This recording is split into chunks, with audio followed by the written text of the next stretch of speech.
Hello once again welcome to the remedial chemistry. तो आज के इस वीडियो लेक्चर में हम लोग स्टार्ट करने वाले हैं question series for your LT exams. तो सिलेबस ऑलरेडी हम लोग कंप्लीट कर चुके हैं, ऑलमोस्ट कंप्लीट कर चुके हैं। फिजिकल केमिस्ट्री का एक पार्ट बचा है जो कि मैंने कहा है क्वेश्चन सीरीज के पैरेलल में ही वो चीज़ें भी चलती रहेंगी। तो आज से हम लोग बेसिकली क्वेश्चन स्टार्ट करेंगे।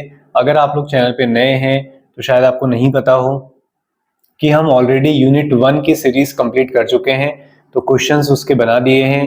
उन्हीं वीडियोस के नीचे आपको टेलीग्राम का लिंक भी मिल जाएगा। इस वीडियो के नीचे भी मैं उस लिंक को अपलोड कर दूंगा, तो वहां से जाकर आप पीडीएफ भी डाउनलोड कर सकते हैं। तो आप लोग खुद पहले उसको ट्राई कीजिए, फिर क्वेश्चंस देखिए कैसे होने। तो सारे क्वेश्चन काफ़ी सिलेक्टेड हैं, तो उनको आप बनाइए। तो आज से हम ऑर्गेनिक स्टार्ट करेंगे।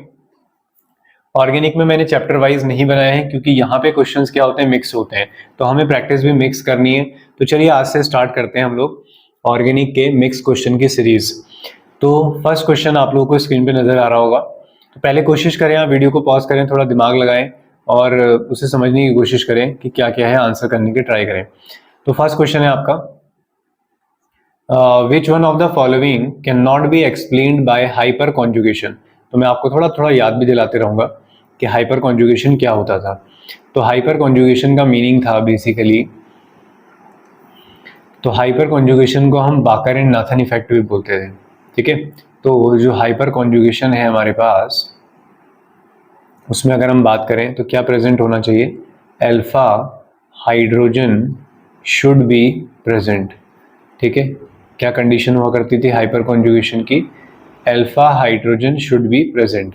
तो इसकी हेल्प से हम क्या बताते हैं, एप्लीकेशन क्या था। एक एप्लीकेशन था स्टेबिलिटी ऑफ एल्कीन, जितने अल्फा हाइड्रोजन होंगे वो एल्कीन उतनी स्टेबल होगी, स्टेबिलिटी ऑफ एल्कीन। एक तो हम ये बता पाते थे इससे, और दूसरा हम लोग बताते थे स्टेबिलिटी ऑफ कार्बोकेटायन। ठीक है, स्टेबिलिटी ऑफ कार्बोकेटायन, और ऐसे ही स्टेबिलिटी ऑफ फ्री रेडिकल्स भी आप बता सकते हो। स्टेबिलिटी ऑफ कार्बोकेटायन भी बताते हैं, एल्कीन्स की स्टेबिलिटी भी बताते हैं, फ्री रेडिकल्स की भी बताते हैं। But carbon ion hyper conjugation की वजह से स्टेबल नहीं होता। तो इसका रीजन आप ये भी समझ सकते हैं कि जो कार्बन आयन होता है वो होता है कार्बन पे नेगेटिव, यानी कि वो ऑलरेडी क्या होता है, इलेक्ट्रॉन रिच होता है। और हाइपर कॉन्जुगेशन का काम होता है बेसिकली इलेक्ट्रॉन देने का, जैसे रेजोनेंस का काम भी वही होता है, इंडक्टिव इफेक्ट का काम भी वही है। तो हमारे पास अगर ये CH3 है, इसके साथ 3 CH3 लगे हैं, तो इसको आप बोलते हो थर्ड डिग्री कार्बोकेटायन। अब इसको स्टेबल होने के आप दो रीजन दे सकते हो। एक तो आप कह सकते हो कि यहाँ पे जो तीनों CH3 हैं वो कौन सा इफेक्ट लगा रहे हैं, +3 +I। दूसरा आप ये भी कह सकते हो कि कार्बन पॉजिटिव है, उसका नेक्स्ट कार्बन क्या है, अल्फा, ये भी अल्फा और ये भी अल्फा। तो कितने अल्फा हाइड्रोजन है यहाँ पर, 6 अल्फा हाइड्रोजन है। तो ये इसको स्टेबल कर रहे हैं हाइपर कॉन्जुगेशन के थ्रू। तो दोनों आंसर सही होते हैं, इंडक्टिव इफेक्ट से भी स्टेबल होता है और hyper conjugation, main hyper conjugation होता है ज्यादा। तो आपका राइट आंसर क्या हो जाएगा, कैन नॉट आपको ढूंढना था यहाँ पर, can not be explain by, तो can not be explain by में आपका डी जो है वो राइट आंसर हो जाएगा। चारों राइट देख के कंफ्यूज मत होना, मैंने समझा दिया कि क्यों लगाया मैंने। चलिए नेक्स्ट क्वेश्चन देखते हैं। तो नेक्स्ट क्वेश्चन कह रहा है आपसे, रीड करेंगे, ट्राई करें जरा। तो which one of the following is stabilised by hyperconjugation. ठीक है, यहाँ पे भी वही पूछा गया है कि हाइपर कॉन्जुगेशन से कौन स्टेबलाइज होता है। तो अभी आप लोगों ने देखा कि कार्बोकेटायन तो स्टेबल हो जाते हैं, ठीक है, लेकिन कौन स्टेबल नहीं होता है, कार्बन आयन स्टेबल नहीं होता है। तो ये तीनों तो स्टेबल हो जाते हैं। तो इसका मतलब आपका जो राइट आंसर हो गया वो क्या है, आपका बी वाला आपका राइट आंसर है। नेक्स्ट क्वेश्चन देखते हैं।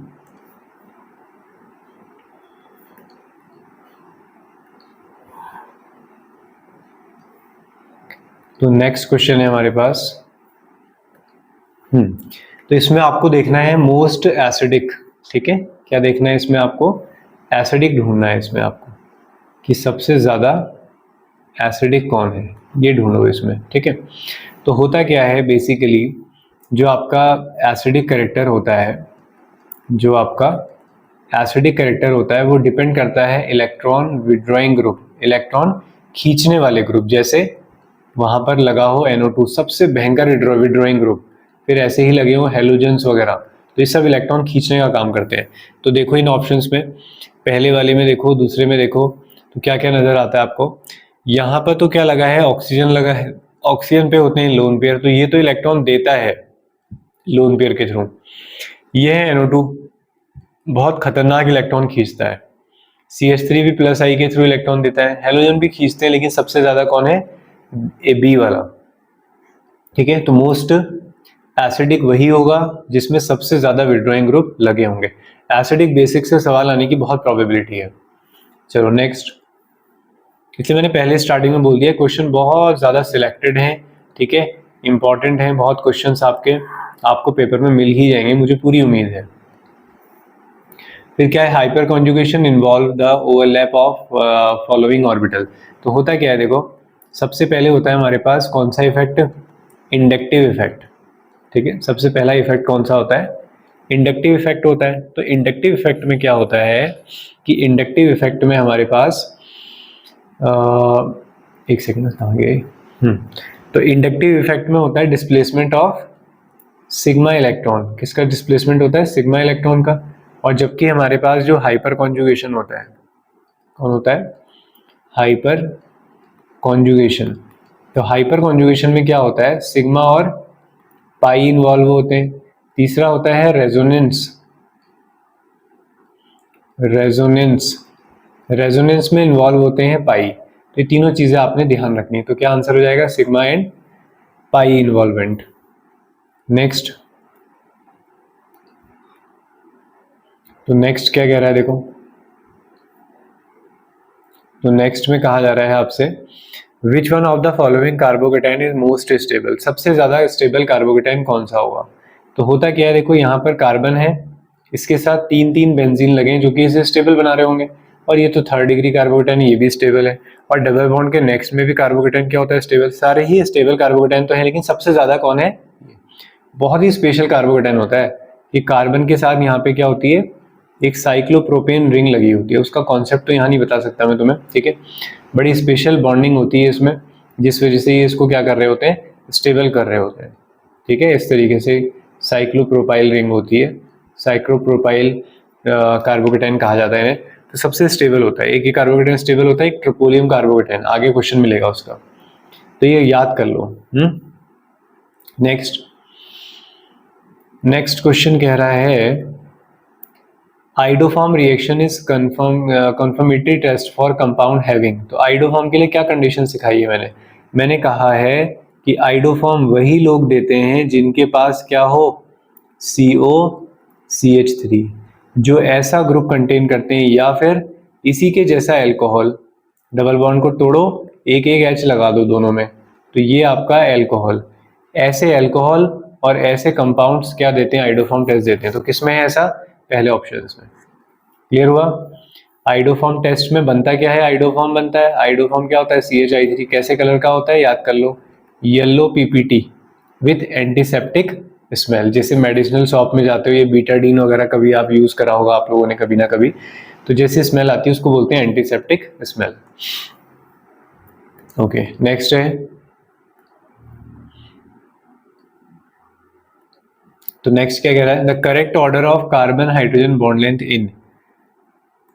तो इसमें क्या होगा कि जो कार्बन और हाइड्रोजन की बॉन्ड लेंथ है तो सब सिंगल बॉन्ड, लेकिन एक बार जो हाइड्रोजन जुड़ा है वो किस कार्बन से जुड़ा है जिसमें हाइब्रिडाइजेशन क्या है, sp3 है, sp2 है और sp। तो होता क्या है कि sp में सबसे ज्यादा s परसेंटेज होता है, फिर उससे कम आ जाता है sp2 में, p ज्यादा होने लगा है, p और ज्यादा हो गया, p 3 गुना हो गया। तो जितना ज्यादा s परसेंटेज होगा, ठीक है, s परसेंटेज, s ऑर्बिटल कैसे होते हैं, गोल मटोल, और p ऑर्बिटल कैसे होते हैं, लंबे होते हैं। तो अगर आपके पास s परसेंटेज ज्यादा है तो ऑर्बिटल भी क्या होंगे, छोटे और मोटे होंगे, ऐसे होंगे। p थोड़ा सा p आने लगा, sp2 थोड़ा ऐसे हो जाएगा, sp3 थोड़ा और लंबा। तो जितना बॉन्ड छोटा होगा ऑर्बिटल, सॉरी, जितने छोटे ऑर्बिटल होंगे बॉन्ड लेंथ उतनी ही क्या होगी, कम। तो कॉन्सेप्ट क्या बना, जितना ज्यादा s परसेंटेज होगा, देखो कॉन्सेप्ट लिख देते हैं यहाँ पे, तो s परसेंटेज इंक्रीजेस तो ऑर्बिटल कैसे होंगे, छोटे और मोटे, स्मॉल एंड थिक, जिससे बॉन्ड लेंथ क्या हो जाती है, कम। तो क्या ऑर्डर है फिर, sp3 में बॉन्ड लेंथ सबसे ज़्यादा होगी, sp2 में कम, sp में सबसे कम। तो आपका D is the right answer. Next question देखते हैं। और कहीं पे कोई, वैसे तो कोई क्वेश्चन स्किप होगा नहीं इसमें, क्योंकि पीडीएफ में मैंने अलग अलग क्वेश्चन सेलेक्ट किए हुए। फिर भी कोई क्वेश्चन रह जाए, कहीं पे कुछ मिस्टेक लगे आपको, तो कमेंट करके ज़रूर बताएंगे, और अपने फ्रेंड्स के साथ इसे ज़रूर शेयर करें। ठीक है, आप लोगों का सपोर्ट भी चाहिए, मुझे मोटिवेशन चाहिए। कैसी लगी वीडियो वो ज़रूर कमेंट करके बताएं, और कोई सजेशन हो तो प्लीज़ आप बिल्कुल बताएं कि कैसे और बेस्ट किया जा सकता है। तो मेरे बस में जो भी है वो मैं कर ही रहा हूँ आप लोगों के लिए, और भी जो बेटर होगा वो करेंगे। Salicylic acid reacts with acetic anhydride to form which of the following. देखो आप लोग पूछते रहते थे ना ऑफलाइन क्लास में, बच्चे पूछते रहते थे सर क्वेश्चंस कैसे आएंगे ऑर्गेनिक के, तो मैंने यही कहा था कि थोड़ा सा पेशेंस रखो, क्वेश्चंस जो है वो मिक्स करो। ठीक है, और जो हमें मेहनत लगती है ऑर्गेनिक के रिएक्शंस याद करने में, उससे ज़्यादा ईजी होता है उनके क्वेश्चन को सॉल्व करना, क्योंकि काफ़ी चीज़ें मिल जाती हैं, ऑप्शंस मिल जाते हैं, तो याद कराने वाले फैक्टर ज़्यादा आ जाते हैं। तो यहाँ पे क्या होगा, salicylic acid react with acidic anhydride. तो सैलिसिलिक एसिड ये होता है आपके पास, ये OH और यहाँ पे COOH। तो सबको याद होगा मुझे लगता है कि एस्पिरिन बनता था, मैंने कराई रिएक्शन। तो एसिडिक एनहाइड्राइड ये होता है CH3CO CH3CO और ये O। तो होता क्या है कि हमारे पास ये जो H है और ये वाला CH3COO पार्ट, ये पूरा बाहर हो जाएगा। तो बचेगा क्या, जो बचेगा वो लिख दो। COH में तो कोई छेड़छाड़ नहीं हुई है, ये ऐसे ही रहेगा। और ये O जो है, इस O के साथ क्या बचा जो लिख दो, COCH3। इसी को कहा जाता है एस्पिरिन। ठीक है, अब तो बैन हो गई है। तो ये एस्पिरिन बनता है किससे, सैलिसिलिक एसिड। और तुम्हें याद है सैलिसिलिक एसिड किस नेम रिएक्शन से बनता है, कोल्बे रिएक्शन से। कोल्बे से कार्बोक्सिलिक एसिड मैंने याद करवाया था। चलो नेक्स्ट देखते हैं। देखो, जैसे कई बार बच्चों को ये भी डाउट हो रहा था कि सर बड़ी बड़ी रिएक्शंस पूछेंगे कैसे, तो वो ऐसे शॉर्ट करके लिख देंगे, वो इतनी मेहनत नहीं करने वाले। ठीक है, तो AR का मतलब है यहाँ पे एरोमेटिक, एरोमेटिक मतलब बेंजीन। तो ये कुछ ऐसा है कि बेंजीन के ऊपर क्या है, N2Cl। तो बेंजीन के ऊपर N2Cl है, इसकी रिएक्शन कराई गई है CuCN से। तो होता क्या है इसमें, इसमें लग जाता है बेंजीन के ऊपर CN। ये होती है सैंडमेयर रिएक्शन। यही रिएक्शन आप कराते हो CuCl ऑब्लिक HCl से, तो क्या जाके लग जाता था, क्लोरोबेंजीन। कितना गंदा लिख दिया मैंने इसे, क्लोरोबेंजीन। फिर यही रिएक्शन आप लोग अगर CuBr ऑब्लिक HBr से कराते हो, CuBr ऑब्लिक HBr, ठीक है, CuBr पूरा यहाँ ऑब्लिक हटा लेना, तो Br बन जाता है। तो Cn लगाओ, Cl लगाओ, Br लगाओ N2Cl पे, तो सारी रिएक्शन कौन सी होती है, सैंडमेयर। ठीक है, क्लियर हुआ। चलो नेक्स्ट।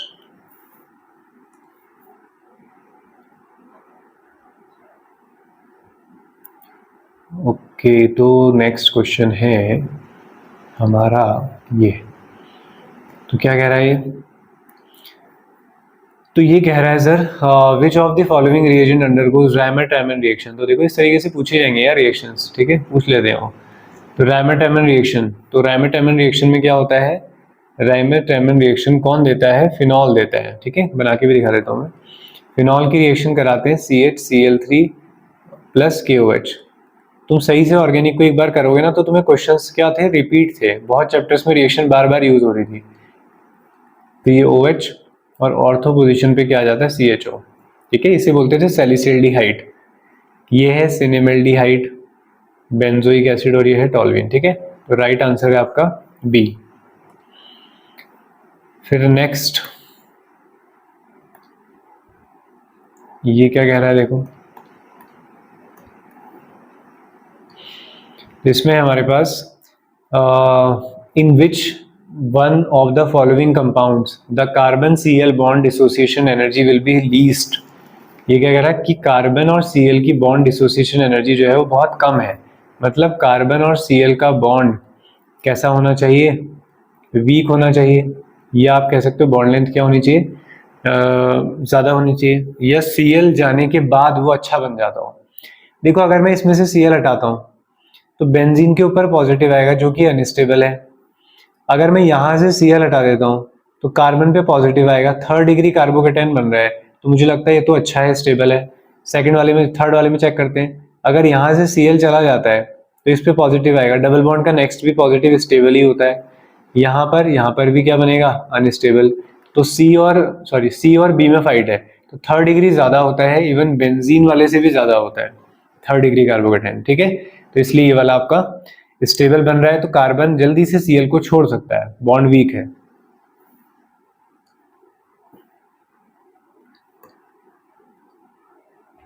रिएक्शन पार्ट नहीं भी करके करा होगा कभी तुमने, बिल्कुल भी याद नहीं होती है, तो ये वाले क्वेश्चंस करके जाना है, acidic behaviour, basic behaviour, carbocation कौन से स्टेबल है, एरोमेटिसिटी क्या है, ठीक है।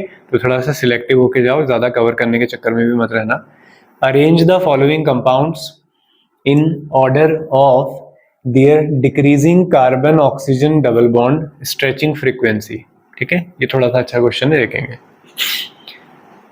तो carbon double bond stretching frequency की बात चल रही है, मतलब कार्बन डबल बॉन्ड ये है O, इसकी स्ट्रेचिंग फ्रीक्वेंसी कम कैसे होगी, अगर इस डबल बॉन्ड को सिंगल बॉन्ड में बदल दिया जाए तो ये बॉन्ड टूटेगा तो वीक हो जाएगा, पहले डबल थे अब सिंगल बचे, तो फ्रीक्वेंसी क्या हो जाती है, कम। अब इन एग्जाम्पल्स में देखो, यहाँ पे ऑक्सीजन है, ये अपने लोन पेयर यहाँ देगा और बॉन्ड तोड़ रहा है, बॉन्ड तो ये भी तोड़ रहा है, सिंगल बॉन्ड में बदल रहा है इसको। हेलोजन है यहाँ पर, हेलोजन भी डोनेट करते हैं, लेकिन हेलोजन का कौन सा इफेक्ट माना जाता है ज्यादा, खींचने वाला, तो ये तो खींच रहा है, ये ऑक्सीजन को बॉन्ड इलेक्ट्रॉन देगा नहीं, बॉन्ड तोड़ेगा नहीं, खींचेगा ये। तो इसका मतलब देखो किसी में भी इलेक्ट्रोनेगेटिव एटम हेलोजन जैसा कहीं भी नहीं है, तो सबसे ज्यादा फ्रीक्वेंसी इसी में मिलेगी, क्योंकि CO CO ही बना रहेगा, इस बॉन्ड को तोड़ा नहीं जाएगा, पाई बॉन्ड को, ठीक है। तो कहां पर है 2 वाला सबसे लास्ट में,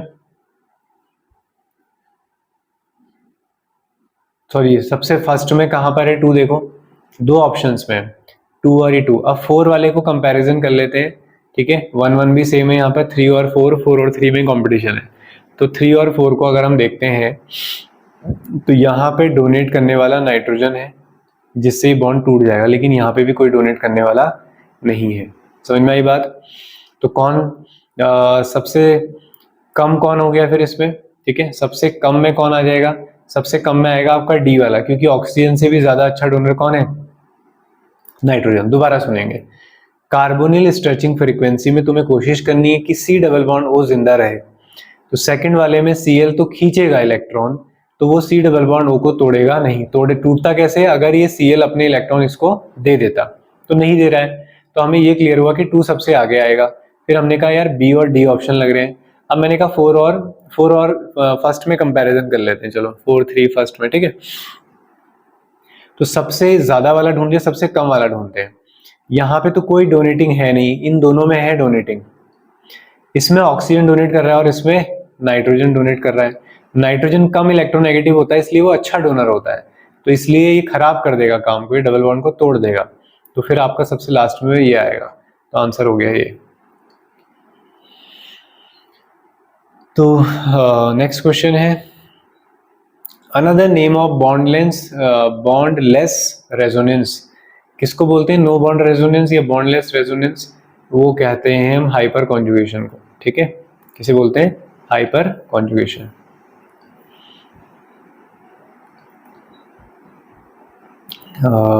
नेक्स्ट है मोस्ट स्टेबल फॉर्म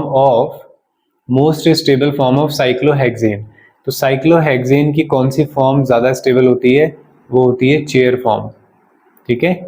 ऑर्डर भी लिखाया था, मैंने पढ़ाया था कि चेयर, बोर्ड, फिर किस तरीके से हाफ चेयर, ये ऑर्डर आते हैं, तो चेयर फॉर्म सबसे ज्यादा स्टेबल होती है।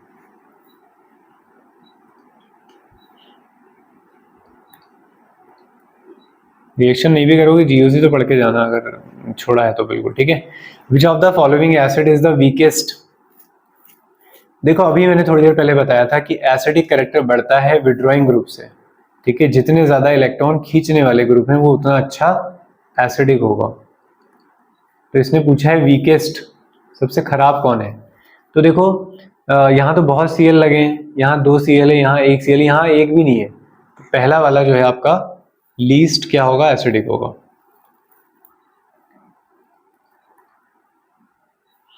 इसमें देखो ये भी हो जाएगा, विच one of the following is most acidic in nature. अब देखो ये होता क्या है ना, एक केस बता रहा हूं आपको। अगर आपके पास बेंजोइक एसिड है, मतलब बेंजीन के ऊपर COH, एसिडिक ऑर्डर लगाना है, यहां कोई भी ग्रुप हो, एनी ग्रुप, चाहे डोनेट करने वाला हो चाहे गेन करने वाला, हमेशा वो सबसे ज्यादा एसिडिक होता है। इसको बोलते हैं ऑर्थो इफेक्ट। क्या बोलते हैं? तुम आंख बंद करके चाहे हेलोजन ही क्यों ना लगाओ, ठीक है, उसका रीजन मैं नहीं बताऊंगा अभी, तुम्हें जानना भी नहीं है। तो ये ऑर्थो इफेक्ट बोलते हैं। अगर COH के ऑर्थो पोजीशन पे कोई भी ग्रुप लगाए तो वो हमेशा सबसे ज्यादा एसिडिक होगा। तो बी वाला सबसे ज्यादा एसिडिक होगा, फिर डी होता है, फिर सी होता है, फिर ए होता है। फिलहाल एक बताना था तुम्हें। चलो एक और अच्छा सवाल नजर आ रहा है हमें तुम्हारी स्क्रीन पर। तो क्या कह रहा है?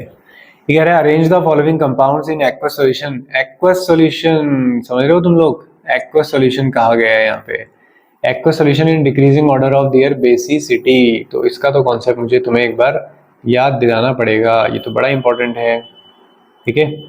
चलो देखते हैं। तो होता क्या है, हमारे पास बेसिसिटी के 3 ऑर्डर होते हैं। एक होता है हमारा गैस फेज में। कौन से फेज में होता है? एक गैस फेज में, ठीक है। और गैस फेज में होता क्या है, 3 डिग्री, 2 डिग्री और 1 डिग्री। सबसे ज़्यादा जो हमारे पास एसिडिक है वो क्या होता है हमारा, 3 डिग्री वाला होता है, ठीक है, बेसिक होता है, ठीक है। दूसरा पॉइंट क्या होता है हमारे पास? दूसरा पॉइंट ये है कि हमारे पास अगर सॉल्यूशन कैसा है, एक्वस सॉल्यूशन है, तो एक्वस सॉल्यूशन में क्या होता है, हमारे पास ऑर्डर होता है सबसे पहले 2 डिग्री, फिर होता है 1 डिग्री, फिर होता है 3 डिग्री। अगर यहाँ पर क्या लिया गया है, मिथाइल लिया गया है। तीसरा, अगर इथाइल ले लें तो 2 डिग्री के बाद आता है 3 डिग्री, फिर आता है 1 डिग्री। चलो अब चेक करते हैं आंसर। तो डिक्रीजिंग ऑर्डर ऑफ बेसिसिटी, तो सबसे ज्यादा बेसिक कौन होगा? कैसा सॉल्यूशन है? एक्वस। तो तुम्हें पता है कि सबसे ज्यादा बेसिक तो कौन सा होता है, 2 डिग्री होता है दोनों ही केस में। और वैसे तो मिथाइल लगा हुआ है, मिथाइल के हिसाब से चेक करना है। तो 2 डिग्री वाला कौन सा है? 2, ये सबसे ज्यादा है। तो 2 कहाँ दिख रहा है सबसे ज्यादा? लो भाई, ऐसे ही आ गया आंसर। सबसे कम है 4, 4 को देखो जरा,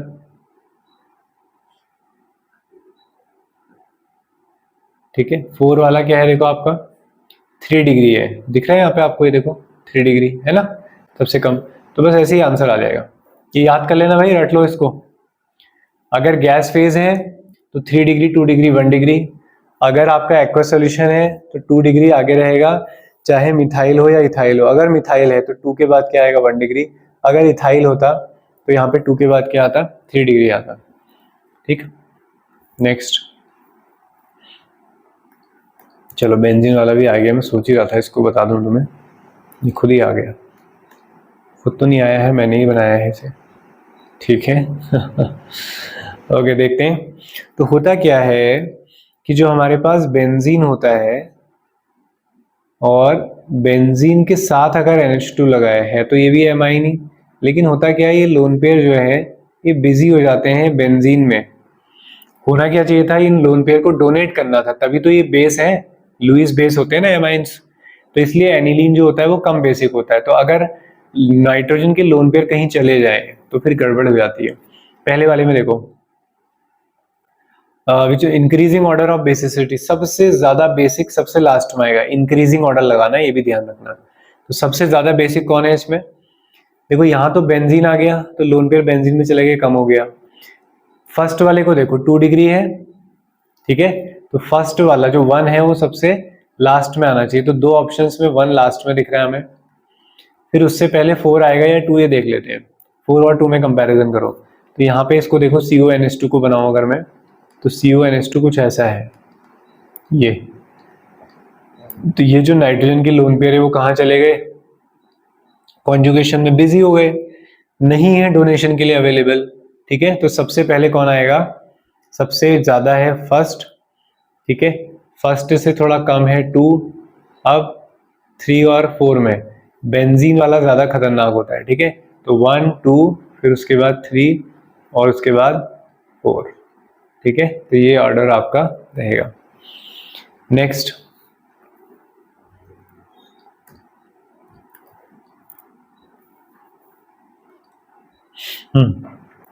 विच of the following is the strongest acid. जितने ज्यादा Cl लगे होंगे, Cl सेम लगे हैं तो नजदीक होना चाहिए, ये वो है यहाँ पे। हाँ, तो देखो इसको तो हटा देते हैं, इसमें बहुत बड़ी ले चेन है, Cl तो बहुत ही दूर है, यहाँ पे Cl दूर है, यहाँ पे Cl सबसे ज्यादा पास है, ये सबसे ज्यादा एसिडिक। नेक्स्ट, तो नेक्स्ट क्या कह रहा है देखो, विच वन इज एसिड, कौन है इसमें से एसिड बताओ। जानते हो पिक्रिक एसिड, याद है किससे बनता है, रिएक्शन याद कर लो, छाप लो दिमाग में, इसलिए बोल रहा हूँ क्वेश्चंस करते रहोगे, याद करते रहोगे, चीजें याद हो जाएंगी, मैं रिएक्शंस बताऊंगा यहाँ पर। फिनॉल की रिएक्शन जब किससे कराई जाती है, कंसंट्रेटेड HNO3, तो ये बनता है 2,4,6 ट्राइनाइट्रोफिनॉल पिक्रिक एसिड। और ये कैसे बनता है, जब फिनॉल की रिएक्शन किससे होती है, ब्रोमीन वाटर से, व्हाइट PPT बनता है, ये भी इंपॉर्टेंट है, पिछले साल आई है यहाँ ये वाली रिएक्शन, इस बार ये आ जाए क्या पता, पिक्रिक एसिड वाली। ठीक है, ओके नेक्स्ट, कितने क्वेश्चंस हो गए पता नहीं, होने वाले होंगे। द स्ट्रॉन्गेस्ट एसिड इज, सबसे ज्यादा स्ट्रॉन्ग एसिड कौन होता है, फॉर्मिक एसिड का फॉर्मूला क्या होता है, चलो फॉर्मूला लिख के बताता हूँ। फॉर्मिक एसिड होता है HCOOH, एसिटिक एसिड होता है CH3COOH, और प्रोपेनोइक एसिड होता है CH3CH2COOH। स्टेरिक एसिड तो बहुत बड़ा फॉर्मूला होता है, शायद 12 या 18 कार्बन लगे होते हैं।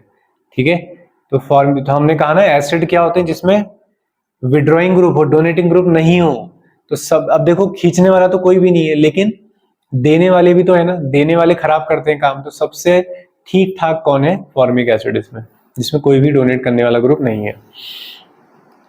लो जी एक और सवाल बेसिक कैरेक्टर पे, व्हाट इज द करेक्ट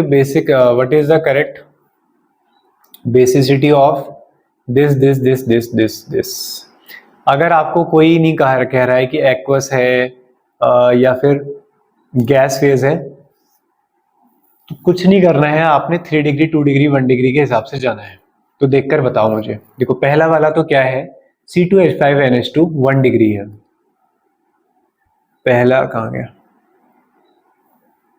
तो जो पहला वाला है, पहला वाला तो आपका 1 डिग्री है, दूसरे में आओ, दूसरा कैसा है 2 डिग्री है, तीसरा कैसा है, अरे वाह 3 डिग्री है, अमोनिया तो खैर अमोनिया ही है 0 डिग्री है, फिर लास्ट है C6H5NH2, ये तो खराब कर देता है ना, बेंजीन आ गया यहाँ पे, तो लोन पेयर कहाँ चले जाएंगे, रिंग में, तो सबसे कम तो होगा C6H5NH2, सबसे ज्यादा होगा थर्ड वाला, तो देख लो 3rd डिग्री वाला सबसे ज्यादा किस में आ रहा है, कहीं आ रहा है 3rd डिग्री,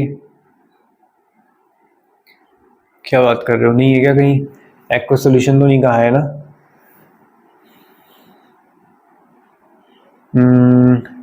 C6H5NH2 किस में है लास्ट में, इन दोनों में है ना, ठीक है, और फिर यहाँ पे दोनों में 2 डिग्री दिया है, 3rd डिग्री लास्ट में, अच्छा ठीक है, ऑप्शन से पता चल जाएगा।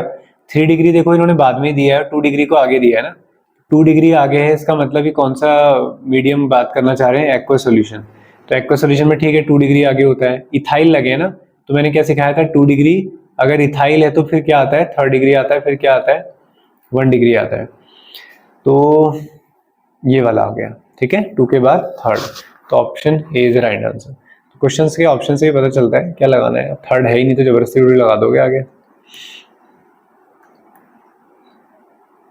Okay, select the correct sequence of the increasing base strength of the following using the codes given below. ठीक है, 30 क्वेश्चंस करेंगे हम आज, फिर ऐसे कल करेंगे, कल क्या पता 50 कर लें। तो select the correct sequence of the increasing basic strength, सबसे ज्यादा बेसिक कौन होगा, तो वो बेसिक करने के लिए होने के लिए क्या होना चाहिए, डोनेटिंग ग्रुप, कोई बेंजीन नहीं है, ठीक है, ये वाला बेंजीन है, तो ये तो वैसे ही खराब हो गया, सबसे पीछे जाएगा। ठीक है, कौन सा ऑर्डर लगाना है, ऑर्डर कौन सा लगाना है बोलो, इंक्रीजिंग, तो सबसे कम वाला सबसे पहले आएगा, तो 2 वाला सबसे पहले किस में है, इन दोनों में है, 2 के बाद अब देखो सबसे अच्छा कौन है, सबसे अच्छा ये है, डोनेटिंग भी लगा है यहाँ पर, तो थर्ड वाला सबसे पीछे यानी कि इंक्रीजिंग ऑर्डर में आना चाहिए, ये वाला, ठीक है। ऐसे ये 2, 2 से ज़्यादा 1, 1 से ज़्यादा 3। नेक्स्ट क्वेश्चन, तो नेक्स्ट क्वेश्चन में क्या कह रहा है आपसे, विच of the following is most acidic, वही विड्रॉइंग ग्रुप किस में लगे हैं, इसमें लगे हैं, हो गया। एरोमेटिसिटी वाला टॉपिक आई होप आप लोगों ने पढ़ा होगा, जरूर पढ़े उसे, ठीक है। लिंक आप लोगों को यूनिट 1 यूनिट 2 का मिल जाएगा। तो एरोमेटिसिटी मैंने पहले ही बोला है कि आपको स्टेबिलिटी ऑफ कार्बोकैटायन, एरोमेटिसिटी, ठीक है, ऐसे टॉपिक्स आने ही चाहिए। इन्हें बिना करे जा रहे हो इसका मतलब तुम खुद नहीं चाह रहे हो कि पेपर में जो सवाल आए तुम्हारे बन जाए।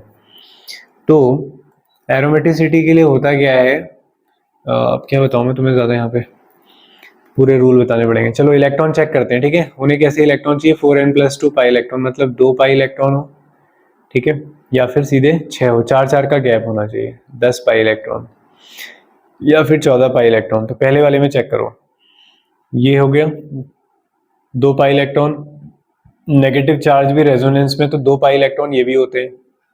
तो यहाँ तो कितने आ रहे हैं, 4 पाई, तो एरोमेटिक तो हो ही गए। यहाँ चेक करो, 2 और 2 4, अच्छा 4 आ रहे हैं ना, 4 में कहाँ से एरोमेटिक हो जाएगा, ये भी एरोमेटिक नहीं है। यहाँ भी कितने आ रहे हैं, 4 आ रहे हैं, ये भी एरोमेटिक नहीं है। इसको चेक करो, 2 2 4 यहाँ भी आ रहे हैं, और यहाँ पे तो कार्बन कैसा है, sp3, ये भी नहीं है। यहाँ चेक करो, ये ट्रोपोलियम कार्बोकेटाइन, मैंने कहा था ना ट्रोपोलियम कार्बोकेटाइन अगर स्टेबल होता है।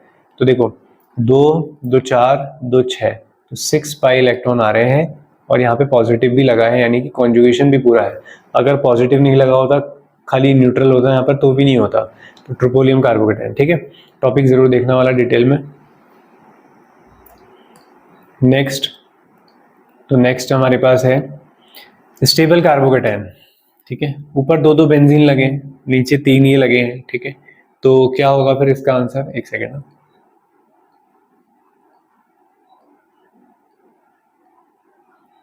कितने बचे, 1 2 3 4 5, चलो तो देख लेते हैं क्या होने वाला है यहाँ पर। ये बताया था मैंने, ठीक है, सबसे स्टेबल कार्बोकेटाइन ये होता है, याद करना कहा था इसे। एक और आ जाता है तो और ज़्यादा स्टेबल हो जाता है।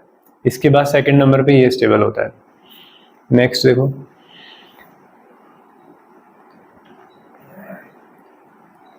क्या कह रहा है, consider the following statement about aromatic compound. Aromatic compound क्या होते हैं, दे कंटेन 6 पाई इलेक्ट्रॉन, हाँ ठीक बात है कि वो 6 पाई इलेक्ट्रॉन कंटेन करते हैं। They are cyclic compound containing circulatory delocalise 4n+2 pi electron, सही बात है, ये भी पॉइंट सही है। They undergo mainly electrophilic addition reaction, they contain high resonance energy. Third वाला मुझे ठीक नहीं लग रहा है, तो ऑप्शन देखते हैं 1 3 4 वाला कोई है क्या।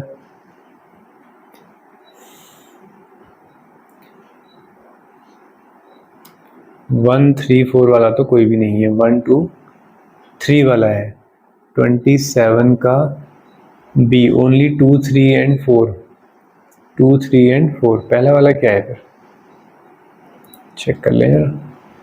दे कंटेन 6 पाई इलेक्ट्रॉन, अच्छा ठीक है, 6 पाई इलेक्ट्रॉन ही थोड़ी कंटेन करते हैं, 4 पाई 2 पाई भी तो करते हैं, 10 पाई भी तो करते हैं, ठीक है। हाँ, इन undergo electrophilic addition reaction, electrophilic addition और सब्स्टिट्यूशन रिएक्शन दिखाना पसंद करते हैं, रेजोनेंस एनर्जी हाई होती है, ठीक है। पहला वाला गलत है, तो 2 3 4 इज द राइट आंसर। तो आंसर नीचे लगा लेते हैं 2 3 4, यानी कि answer B is the right answer. कभी कभी हो जाती है मिस्टेक, गलती से mistake. which one among the following is anti aromatic। Aromatic के लिए मैंने बताया तुम्हें कि क्या होना चाहिए, 2, फिर 4 का डिफरेंस 6, फिर 10, फिर 14। एंटी एरोमेटिक के लिए क्या होना चाहिए, एंटी एरोमेटिक के लिए होना चाहिए 4 का टेबल, ठीक है, 4 8 16 12 ऐसे, ठीक है। चेक करते हैं फिर, ये तो एरोमेटिक होता है, 2 2 4 2 6 एरोमेटिक है। यहाँ देखो 2 2 4 ये है एंटी एरोमेटिक, ये 2 ही है।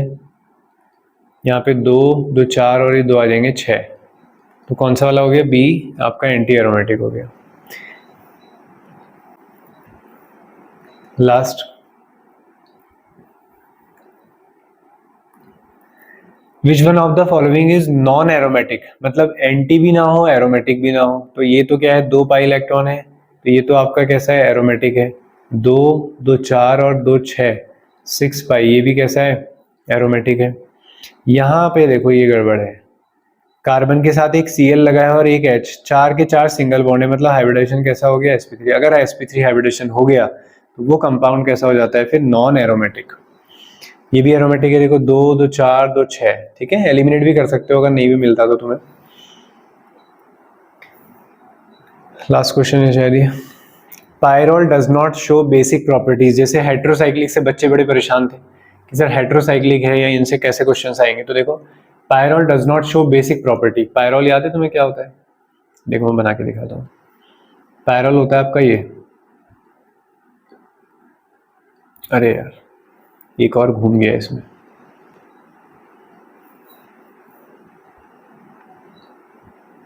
तो ये है आपका पायरोल, यहाँ पे H।